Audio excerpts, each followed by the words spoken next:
Has Salah signed a new contract? The answer to that is we don't know, but I feel like he's trolling us a little bit. In a good way. In a good way. So Mohamed Salah put up a picture today, and the picture was some incense or something like that on top of 2 books on a table in front of his fireplace at home. Now, me being a bit of a lunatic with a tinfoil hat, start thinking, what happens here? So I've come to this conclusion. Now, slag me all you want because it is a bit mad. But I've come to the conclusion that that's him telling us 2 books for 2 years, and the white smoke, much like when a new pope is elected, we get the white smoke. So, that's what I'm thinking of it anyway. Now, it is a stretch. But if we add into that the news from other people like David Ornstein saying that Liverpool have made Salah an offer now. David Ornstein, in fact, has gone as far as to say Liverpool make an opening contract offer to Mohamed Salah. Doesn't mean an agreement is done or close. Any outcome expected to take a little bit of time. But he goes on to say that Salah, Virgil and Van Dijk, Salah, Virgil and Trent, have all received contract proposals from Liverpool now. So from here, I guess we'll get a better understanding of what direction this is going to go in. But confirmation from David Ornstein that they have received initial offers from Liverpool. Craig thinking outside the box. Oh mate, you want to see it. Like, we're in our Discord group at the minute. We're all like sleuths in there trying to figure out what's going on. Somebody even posted, I think it was you, George, if I remember correctly, to say that Virgil posted a picture of the captain's armband and a poster of his jersey, or a picture of his jersey. Does that mean... I'm feeling pretty confident. I can't lie, I am. I'm feeling pretty confident about the contract situation outside of Trent. I don't know what to expect there yet. Benjamin said, this is not an excuse. Usually it is though, mate, if we start off with that. At least when I do, it is. But I've heard from my friend in Spain. He's a lower tier sports journalist. He thinks Trent has signed too. Real Madrid are aware. Marca are going to troll Trent soon. Keep this post, team. You've been quite helpful, Benjamin, on the stuff around Trent with that report, as you said, from your friend in Spain. It certainly feels like the vibe over the last few days has been, or the last couple of weeks, has changed on the Madrid side a little bit. First there was the talk about Pedro Porro, then there was the problems about Trent's defending, then there was the talk about the Dalot. So yeah, let's wait and see. You probably could get a read on it though if Market and some others start coming out and knocking Trent a little bit. And I think this should have served as a warning anyway, Benjamin, to Trent, because you see how quickly things can change, how quickly you can go out of favour over there. So, maybe he needs to talk to his mate Bellingham about that, because he was coming in for a bit of grief this season. Dave LFC96 said, I get the feeling Trent doesn't want to be here. Maybe I'm wrong. He just doesn't look the same. Like on the pitch, world class, but off it just doesn't look happy. Well, it might be a difficult, confusing time for Trent. I've always tried to say this. I've always understood that it is tempting. It is a huge club that have won umpteen amounts of trophies, where one of his best mates is playing, and they have eyes for him. But I just never felt like it was the right move for Trent at this moment in time, particularly with how good we've been and how good Arne Slot's start has been. But it's going to be Trent's decision ultimately, mate, so we'll see what happens. Did Sky Sports not report Salah signed a 2-year deal? No. So people very much get confused on this stuff. Sky Sports have back pages, which is where they round up all the newspaper headlines. And one of the headlines, I think it was from the Mirror, if my memory's right, had lent into that they believed Salah had signed a new 2-year deal. So you know me, I'm happy to call out Sky for stuff, but not on this one, because it was just part of their back pages headlines that came in, and I'm almost sure it was from the Mirror. I'm just looking back through my notes, 1 second. Yeah, it was from the Mirror. It says, Mo Salah on the brink of signing 2-year contract extension with Liverpool. But again, take it with a pinch of salt until we get the confirmed news. Ben Jacobs also posted something about Salah's contract, and he said, there's still work to do on Mohamed Salah's extension.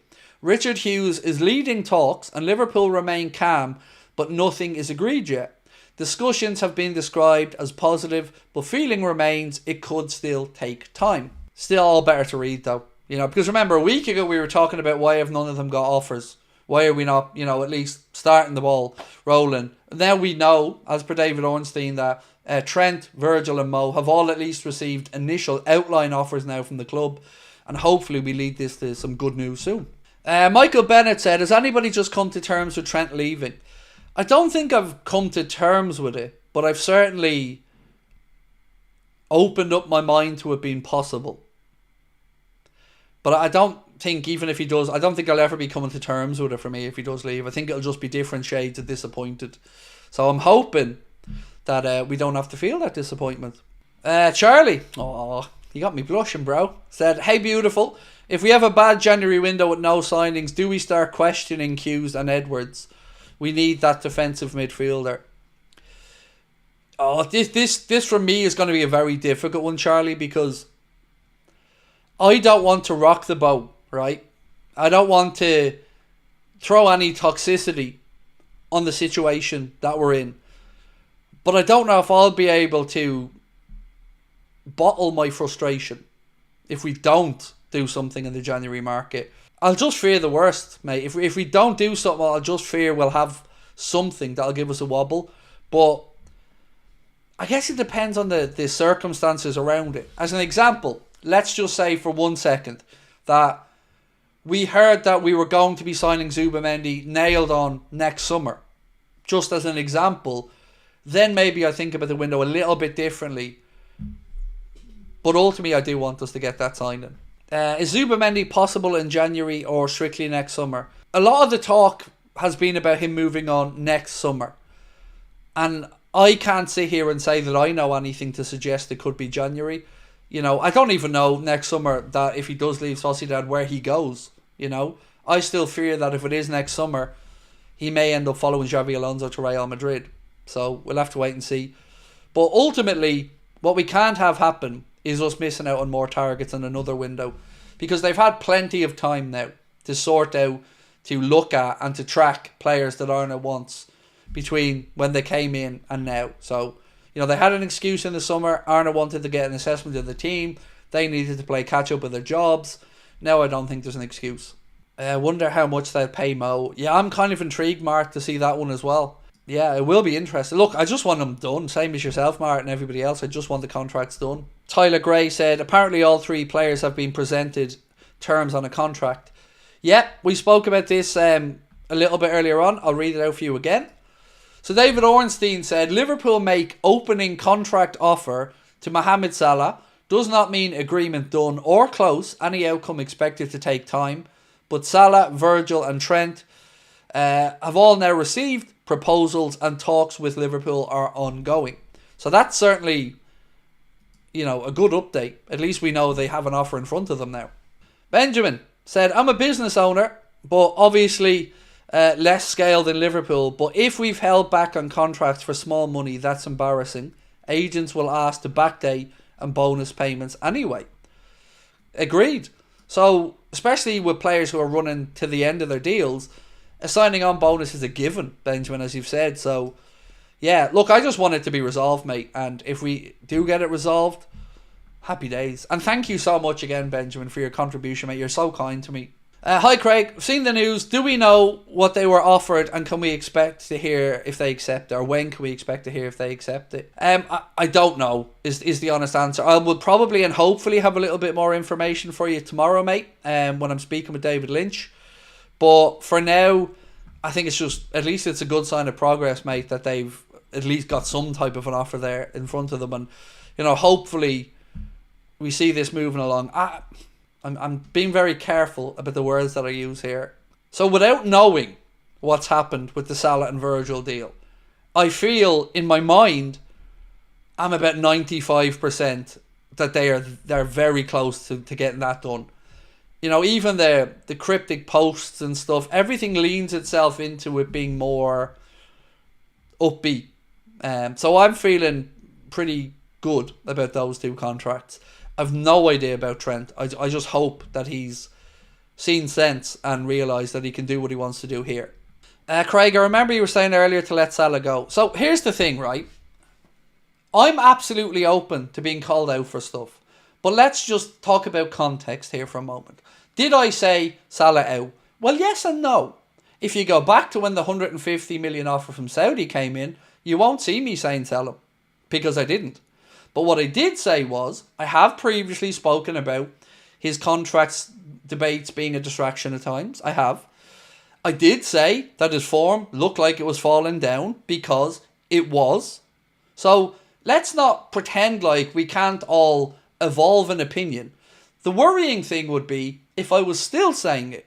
So, like Curtis Jones, if a player turns it around and rediscovers and shows what they're doing, I'll be the first one to put my hands up and go, wow, fair play, that's brilliant. But everybody calls players out when they aren't in a good vein of form. So, again, I feel like trying to hold somebody to an opinion that was a valid opinion based off a period of time where they weren't doing well, I think that's a little bit shithouse from you, to be honest with you. But, you know, as I said, for me, if I was still sitting here going, nah, he's done, that would be a problem in my eyes. But I'm man enough to admit that he turned his form back around. Maybe it was fatigue, maybe it was an injury. I don't know. But right now, he is absolutely undroppable. So, you know, that's where I'm at. And I've said it about other players, because other players, like Trent, said it about Trent as well. When I seen Trent strolling around the pitch when we lost 5-2 to Real Madrid, being ran past by Luka Modric and looking like he didn't give a damn, I was absolutely fuming. And I'm sure everybody else was as well. So, you know, you can't hold everybody to an opinion they had 2 years ago if they've already admitted that that opinion has evolved based off the evidence they've seen. But again, not trying to say I didn't have a time where I was questioning Salah. I did.